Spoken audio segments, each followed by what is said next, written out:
Without objection. Thank you, Mr. Speaker. Plans, rumors, and war propaganda for attacking Syria and disposing Assad has been around for many months. This past week, however, it was reported that the Pentagon indeed was finalizing plans to do just that.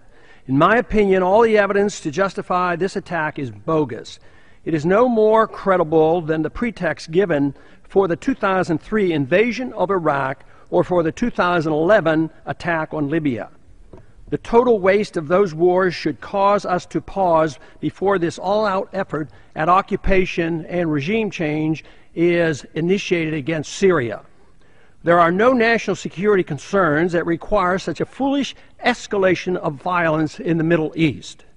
There should be no doubt that our security interests are best served by completely staying out of the internal strife now raging in Syria.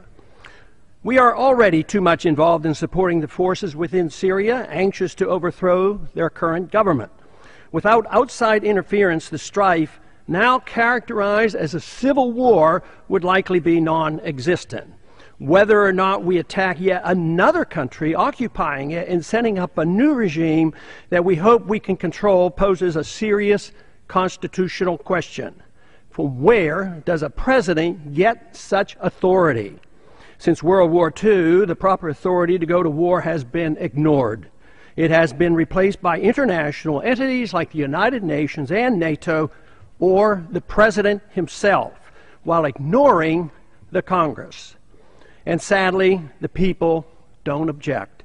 Our recent presidents explicitly maintain that the authority to go to war is not the U.S. Congress. This has been the case since the 1950s, when we were first taken into war in Korea under a UN resolution and without congressional approval. And once again, we are about to engage in military action against Syria and at the same time irresponsibly reactivating the Cold War with Russia. We're now engaged in a game of chicken with Russia, which presents a much greater threat to our security than does Syria. Would we tolerate Russia in Mexico demanding a humanitarian solution to the violence on the U.S.-Mexican border? We would consider that a legitimate concern for us.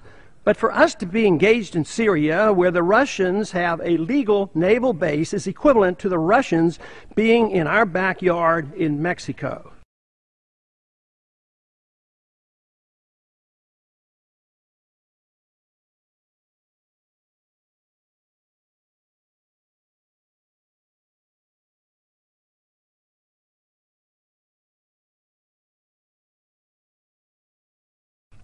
We are hypocritical when we condemn Russia for protecting its neighborhood interests as we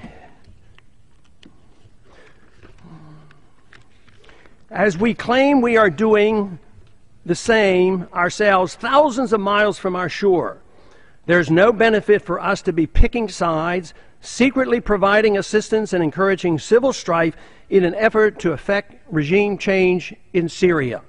Falsely charging the Russians with supplying military helicopters to Assad is an unnecessary provocation. Falsely blaming the Assad government for a so-called massacre perpetrated by a violent warring faction, rebel faction, is nothing more than war propaganda. Most knowledgeable people now recognize that the planned war against Syria is merely the next step to take on the Iranian government, something the neocons openly admit. Controlling Iranian oil, just as we have done in Saudi Arabia and we are attempting to do in Iraq, is the real goal of the neoconservatives who have been in charge of our foreign policy for the past couple of decades. War is inevitable without a significant change in our foreign policy, and soon. Disagreements between our two political parties are minor. Both agree the sequestration of any war funds must be canceled. Neither side wants to abandon our aggressive and growing presence in the Middle East and South Asia. This crisis building can easily get out of control and become a much bigger war than just another routine occupation and regime change that the American people have grown to accept or ignore. It's time the United States tried a policy of diplomacy, seeking peace, trade, and friendship. We must abandon our military effort to promote and secure an American empire.